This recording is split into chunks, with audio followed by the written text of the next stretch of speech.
Welcome back everyone to Piney Plays the Lore Master, and in this place, Zudragun seems to be a Lore Master stream. Look at all of these books. Alas, we are looking for only three particular ones. What is in common with the books on these three shelves? Here's the first shelf. Let's see what's in here. You have found some pages which have been hastily torn from a larger volume, perhaps a diary or record of events, and seems to be only a few years old. Surprisingly cold for March. Our friend the ranger came by again today, and we spoke for a time of the situation in the north. His chief is on some errand to Mirkwood, but it seems to me that Tugrin knows little of it as well. Nar has been in high spirits lately. I think he likes receiving visitors, though he does not always recognize them for who they are. Still, it seems to me he enjoys the company. He does spend a great deal of time in the mine. I only accompany him occasionally, but there is only so many times I can see Thor's stone house standing empty before the melancholy is too much. Nar sees it as it was, I think, so I am content to let him visit it by himself. These periods give me time to write of my book, which is fine for this dwarf.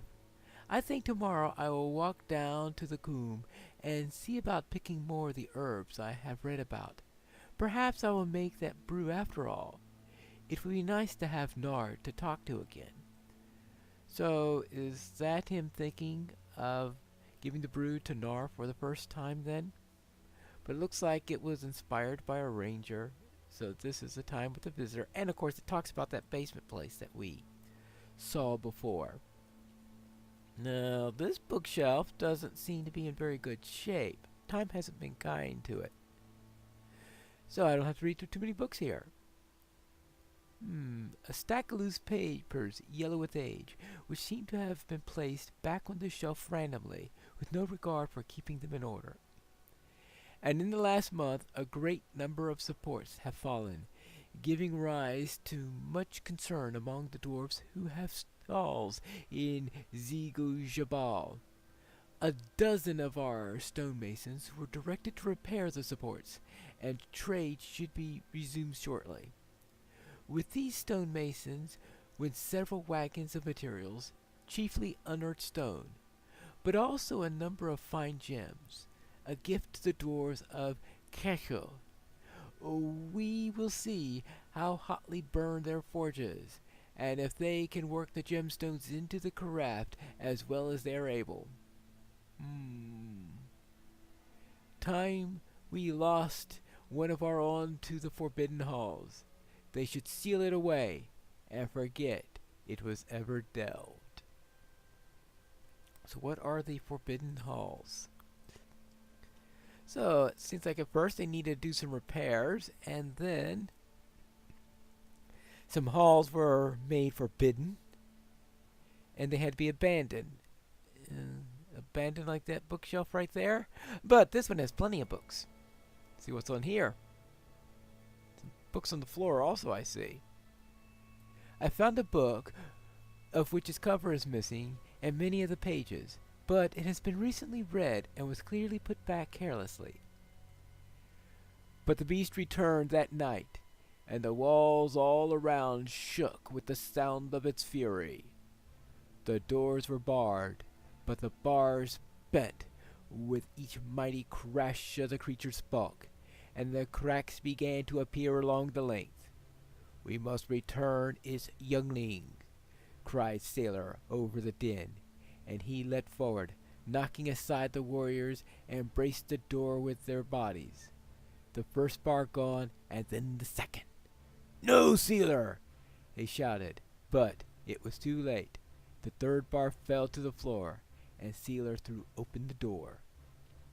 Old Stonetooth was through the doorway in seconds. Sealer was trampled underfoot, along with many good dwarves who spoke against the capture of Pebblewort.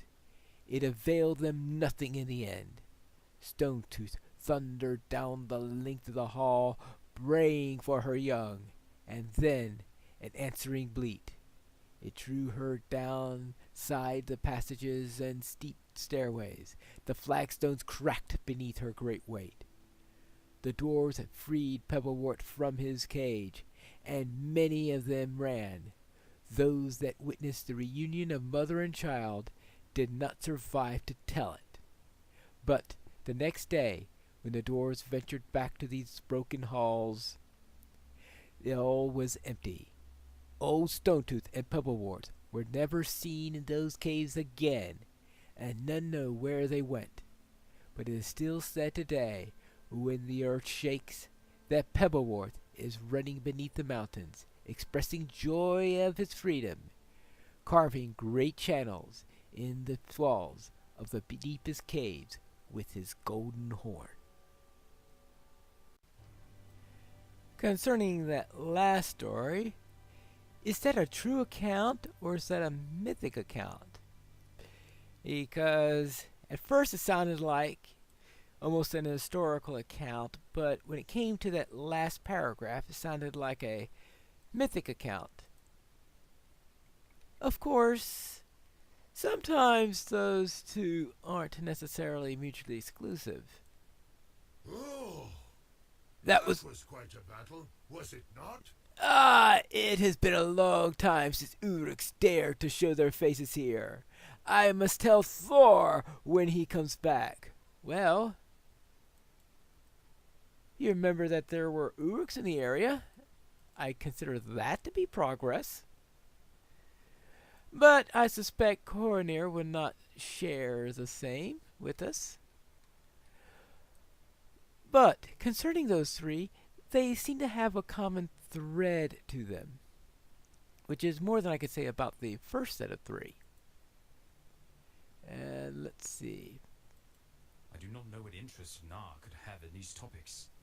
Well, in this case, I think the topics are related, because the last one sounded like latter days of the area where things are going wrong, and it could be because of this old Stonetooth.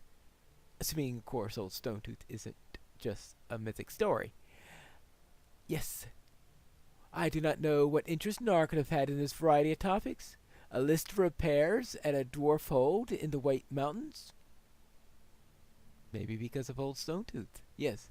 A page from Frithgear's journal? Okay, maybe that one is less related. But it is related to what's downstairs. And the story of some beast, likely more tale than true? I can think of no common thread of these together, just as I could not the last time we tried to make sense of the dwarf's curious behavior. Return to Halbrand and tell him that, for now, Zadrugund is safe from the Uruks. You should be able to find him among the huts in the western side of Hlanuch. All right, let's get going. Nothing really useful found so far. I have bad news. We have found Ergothorn. He is dead. Ooh, yeah, that's bad news. One of the scouts of the Okluth found Ergothorn's body this morning. Hidden behind a fall of rocks on the southern edge of the coombe. I think he was ambushed from hiding, as Wadu was, though it is strange he was not slain by a sword, arrow, or bolt. He was killed by hand, the life choked out of him. For now, his body is being kept in the Hall of Making to the northeast. You should examine Ergothorn's body to see if you can learn anything more of his fate. Right? Right, in the Hall of Making. That's how you're gonna put him to rest? Just dump the body onto a sleeping bag? It is as Halbrand described. This man is wearing armor of Gondor and has no sword wounds on his body. But he is dead. And there's also a scrap of parchment clutched into one hand. See what it says. To the Rangers. The dwarf has already told your foe much, and I fear that it will be enough to endanger not just your errand, but the delicate situation in Dunland as well. Things are not as he thought they were, but they soon will be. He has been slowed by the uncertainty concerning the errand of your company, but not stopped. They who swore the oath to Isildur at Erech, you know of them, and of their home beneath the Dwemerberg. But you do not know that some number of them sought to flee their curse, and came to hide in the place called the Forsaken Road, among the Leich bluffs. If they could be made to fulfill their oath to their chieftain forebearer, all might not be lost. Not all remember the old ways, but I do. For Ithil that was lost, and for all else that was forgotten, I remain Egothorn.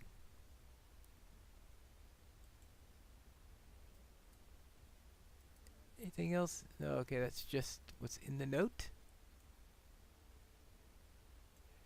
Well, that is rather strange.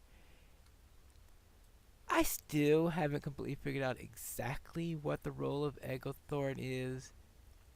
And is that really someone who is trying to help us? Is it some poor Gondorian that was killed by the orders of Saruman, and then everything else is a ruse, or what? You really can't be sure. Is it that he was someone trying to help us, but he was found out very quickly and then killed, and the note was planted? Well, who knows? Okay, I found out from the dev diary to do with this that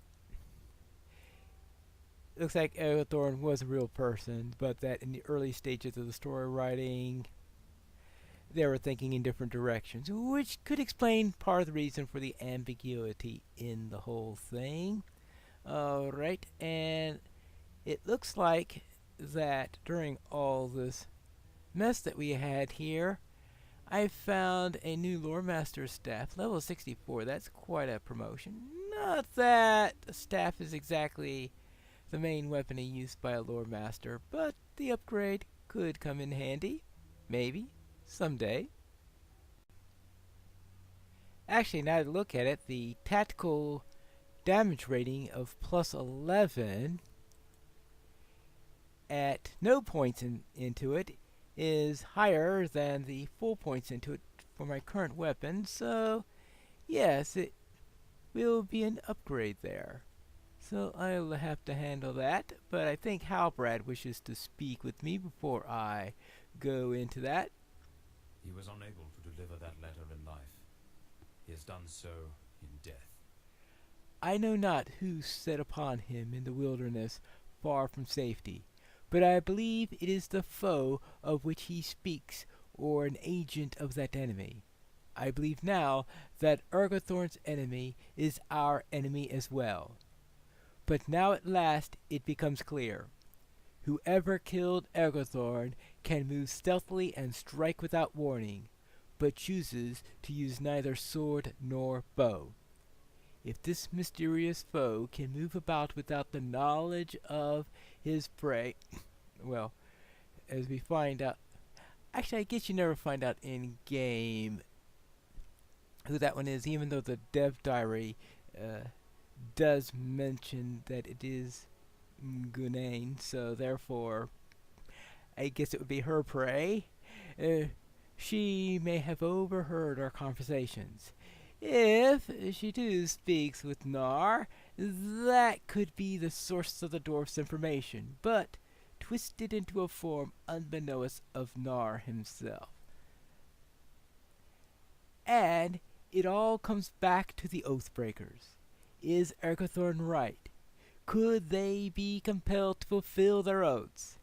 If we can learn that this is possible within the Forsaken Road, that will be a great boon for Aragorn. Speak to Radanir at our campsite in the grove of the east of Lanuk. Tell him that I want this investigated. Uh-oh. Checking out Oathbreakers. I'm sure that will run out perfectly fine.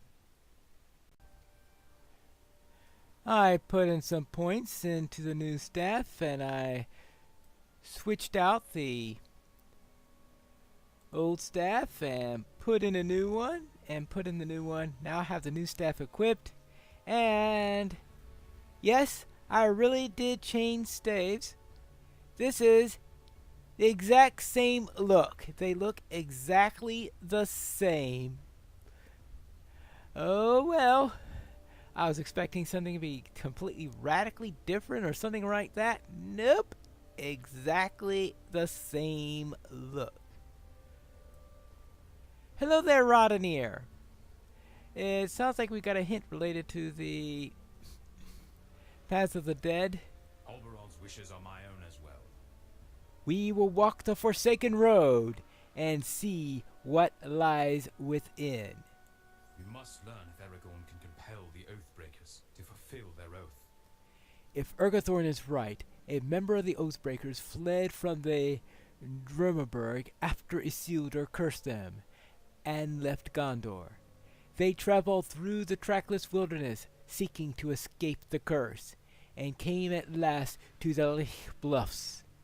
Did they find what they sought, or did they come to realize there was no escaping their curse?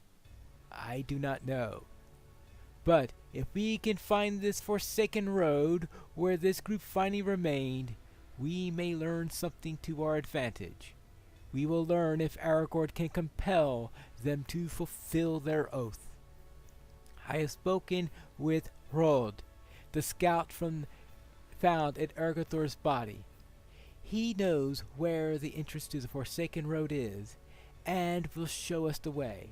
Talk with me when you are ready, and I will assemble a group of rangers to investigate. And yes, it's another one of those, you will be inspired to greatness if you do this alone, or if you do it with only a lynx.